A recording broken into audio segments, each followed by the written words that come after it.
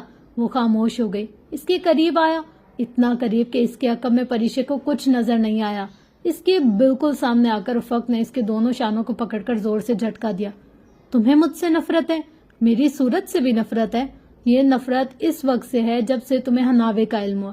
ہاں تو پھر میری بات غور سے سنو، مزید کچھ کہنے سے یا بات کرنے سے پہلے سنو۔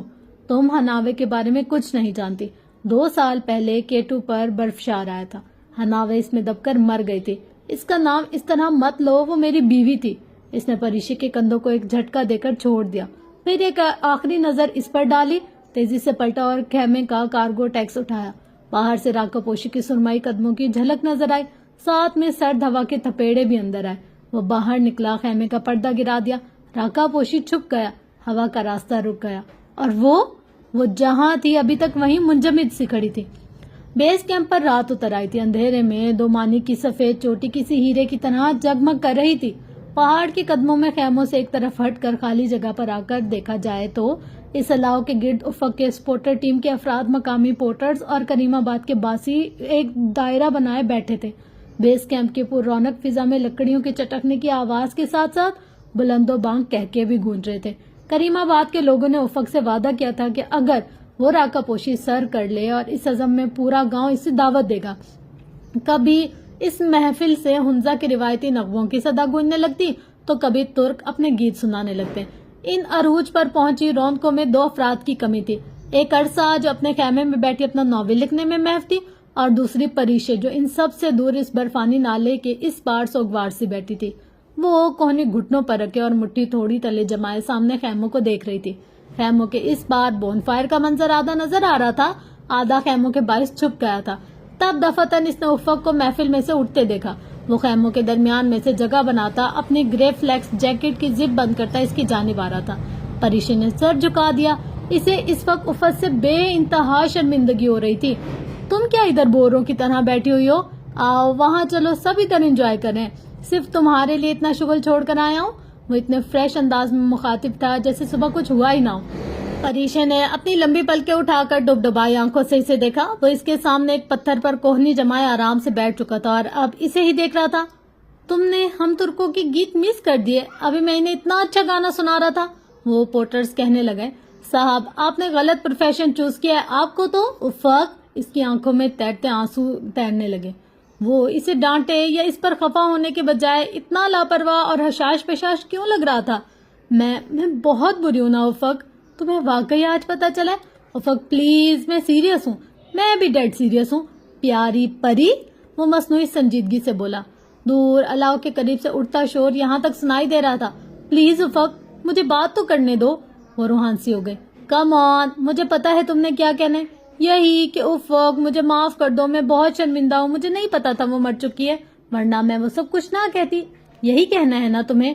تو بس میں نے کہہ دیا تمہاری جگہ، اب اس قصے کو ختم کرو۔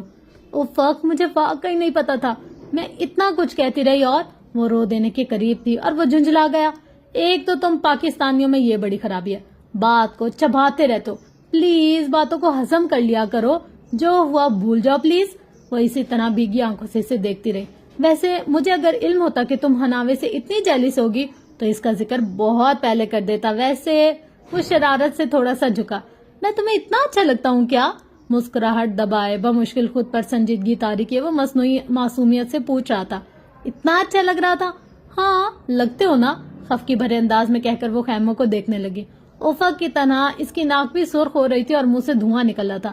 وہ کتنی دیر اسے دیکھتا رہا، جیسے کوئی بڑا کسی بچے کی معصومانہ شرارت پر اسے پیار سے دیکھے مگر کہتا کچھ نہیں ہے۔ پری، آج تک یہ ہوتا آیا ہے کہ کوہ پیما خوبصورت جسمانی مشقیں جھیل کر خود کو ان خوبصورت پہاڑوں کے لیے تیار کرتے ہیں۔ آج رات یہ پہلی دفعہ ہوگا کہ میرے عقب میں موجود یہ پہاڑ کو ایک بہت خوبصورت کوہ پیما کے لیے تیار کرے گا۔ پریشے نے نگاہوں کا زاویہ اس کی جانب واپس موڑا۔ قدرے اطراحٹ، قدرے معصومیت سے وہ بولی، کون؟ میں؟ نہیں یار، اپنی بات کر رہا ہوں۔ وہ ہنستے ہوئے اٹھ کھڑا ہوا۔ پریشے نے ناراضگی سے اسے دیکھا۔ اچھا اٹھو، تمہارا چیک اپ کراتے ہیں احمد سے، سارا دن روتی رہی ہو اور اب تمہاری الٹیٹیوڈ سکنس عروج پر ہو گئی ہے۔ کھڑے کھڑے افق نے اس کی جانب ہاتھ بڑھایا۔ وہ نالے کی دوسری طرف تھا۔ اس نے پہلے خفقی سے اسے دیکھا،